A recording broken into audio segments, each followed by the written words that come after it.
morning, no? I-ano ko to, i-upload ko for the purpose na may matutunan ng ibang, di ba, kabataan. Pero hindi ko naman dito babanggitin yung mga both parties. So, unang-una, ang advice ko sa inyo, kung talagang hindi na kayo magkakabalikan, no? May makikilala pa kayo. No? May mga makikilala, bata ka pa. No? Ikaw, ma'am, bata pa. So, i-explore nyo muna. Kung sakaling hindi pa kayo magkakaayos sa ngayon, malay nyo, di ba? Kahit kasi yung destiny naman, di natin mapipigilan yan eh. Malay nyo, naghihintay lang na makagraduate muna si boy. Tapos later on, ma-realize niya na love ka pala niya. So, ganun lang naman ang buhay eh. Huwag niyong i-close sa pag-uusap natin dito na wala nang naghihintay para sa inyong dalawa. No? So, magtapos ka muna.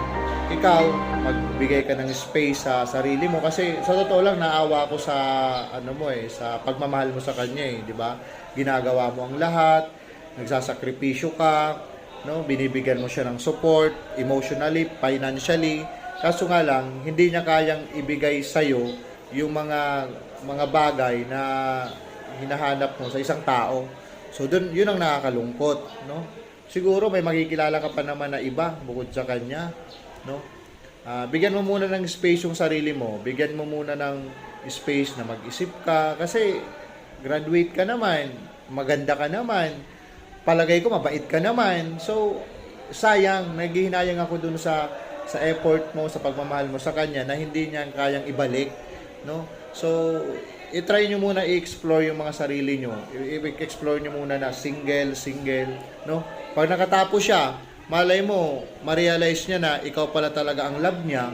So, di ba, hindi natin alam. Yun ang ano ko sa inyo, no? Magbigay muna kayo ng space sa isa't isa. Ang gusto ko lang, wag na maapektuhan sana yung yung OJT natin, no? So, kung magkakaayos kayo sa labas, nasa sa inyo na yun. Kung magkakabalikan kayo, nasa sa inyo na yun. Basta ang advice ko dito sa inyo, mas maganda yung wala tayong kagalit, wala tayong kaaway. No? So, mas maganda na aalis kayo dito, magaan ang loob nyo, okay kayo, di ba? So, yun lang. No? Wala naman ako ibang hangad kung hindi magkaayos kayo eh, di ba? Pero kung magkakabalikan kayo, decision nyo na po yun. No? So, okay na. So, thank you sa mo. No? Thank you sa... Sige. Thank you.